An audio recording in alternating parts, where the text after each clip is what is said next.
New attitude in Detroit with Dan Campbell. This is going to be quite a football game between the Eagles and Lions in week 1. Yeah, it should be. You're right. I mean, he has just brought a whole different type of thinking here. The expectations are high. Now, we still know we have some pieces that we have to fill. Still a young team, still making some of the mistakes that young teams make.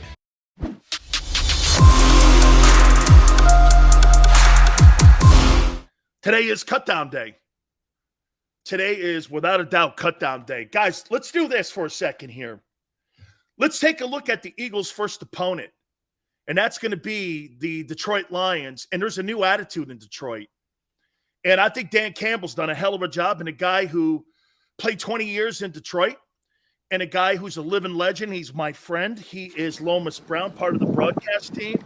Hey, Lomas, how you doing, my friend? I'm great, Dan. How are you, man? You looking good, man. I like you, the brother. salt and pepper look. I like that. I like it. Thank you so much, man. New attitude in Detroit with Dan Campbell. This is going to be quite a football game between the Eagles and Lions in week 1. Yeah, it should be. You're right. I mean, he has just brought a whole different type of thinking here. The expectations are high. Now, we still know we have some pieces that we have to fill. Still a young team, still making some of the mistakes that young teams make that we can't afford to make. But I tell you what, they're going to come ready to battle, man, every quarter, every minute of every quarter. And that's the thing that you could count on. You're going to face a gritty, hard-working team.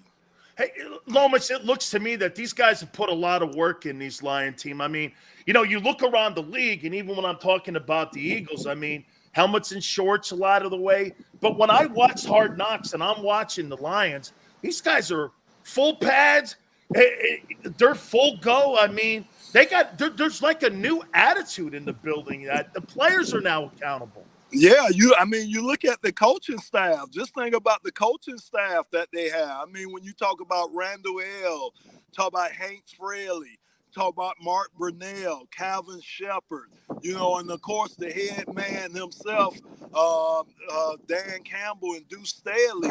All these guys have been where those guys are trying to go. They sat in those chairs. You know that, Dan. So you know, man, it's a sense of comfort that you would have as a player if you came to the sideline after a tough series. You know, there's a sense of comfort with being able to talk to a guy that's been there, done that, compared to a guy that hasn't. So I think the assembly of this coaching staff is one of the reasons why you get excited about this team and the possibilities of what can happen.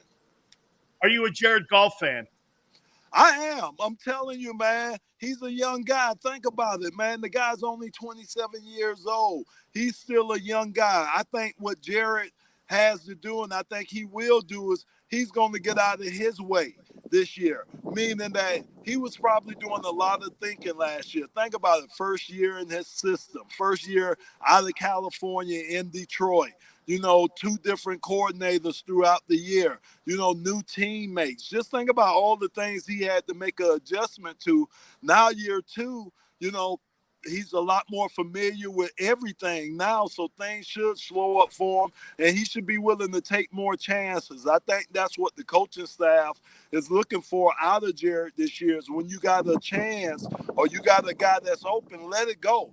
Pick a guy and let it fly. You know what I'm saying? Just let it go and live with the consequences. You know, in Philadelphia, they have one of the best offensive lines, obviously. And I've been telling people in Philly this, that Lions O-line, Penei Sewell and all those guys, man, I mean, Pro Football Focus has them one of the top 3 offensive lines in the National Football League. And when you got Sweat in the backfield, too, on what you're able to do. This kid, I think, is going to be able to catch a lot of footballs out of the backfield. He reminds me of Le'Veon Bell. I mean, there's a lot of promise. The tight end looks good. You don't get the Alabama wideout for a couple weeks into the regular season, but very optimistic offensively, no?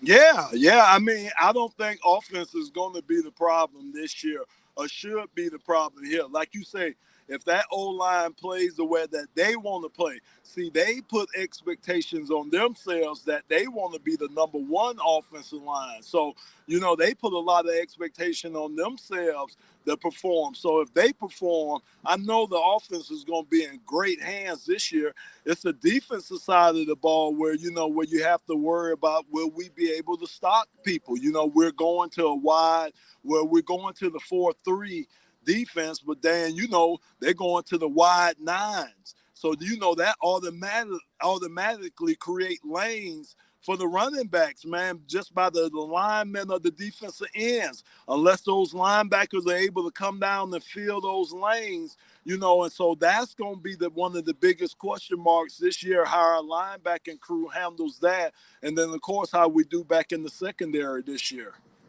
How's Aiden Hutchinson looking? Man, I'm telling you, for a fella to be, first of all, I didn't know he was that tall.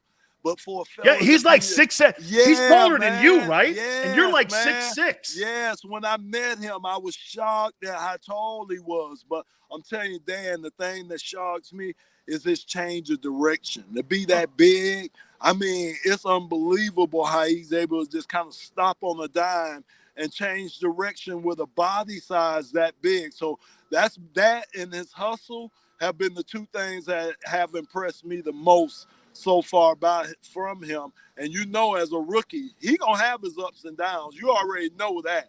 But I'm just saying, with being a hustler and and like I say, having that change of direction, I think it's gonna help him out his rookie year.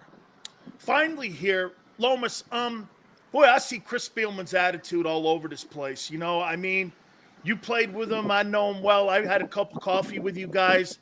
You tell me, man. I mean, it just seems that Chris's influence, you can see it there, man. He likes these attitude guys. Yeah, I mean, those are the guys that he was one of those guys. Yeah. Dan Campbell was one of those guys. You could just see it. Think about most of the guys in that he has coaching. Those were those type of guys. They were attitude guys, and that's what you want, and that's what they're looking for. And they're going and they're doing a wonderful job of finding these guys, just not only in the first and second rounds, but they're finding guys late in the draft that's been helping us over the last couple of years. And that's something that we hadn't had a lot of here in Detroit, with late round guys helping or being able to step right in there. And if a starter goes down, the play doesn't fall as far, So it's been great. And that's what we got to continue to do. They got to continue to add depth to the roster. But I tell you what, they're on their way here in Detroit. Absolutely, man. I think this is going to be a pretty remarkable season here, man. Lomas, I love you, man. I appreciate you doing this for me, man. Have a great year. We'll catch up again. Thank you, my brother. Absolutely, Dan. Nothing but love for you, big fella. You bet, man. I love you, man. That's my man, Lomas Brown, part of the broadcast team for the Detroit Lions. I've known that man over 40 years, man. We played ball against one another when he was a Florida Gator and I was a Miami Hurricane. I think that game's going to be good. I think the Lions are better. They're not in the conversation, though, obviously, with the Eagles when it comes to their talent and it comes to their depth that they have on their football team. Look, a lot of you guys are saying this, and look, Jordan Mailata, one of the absolutely great round picks that they got in the 7th round. Aiden Hutchinson, I think that's going to be a great matchup in week 1. I really do. I appreciate Lomas coming in. Thank you guys so much for stepping in here with us. What a day, man.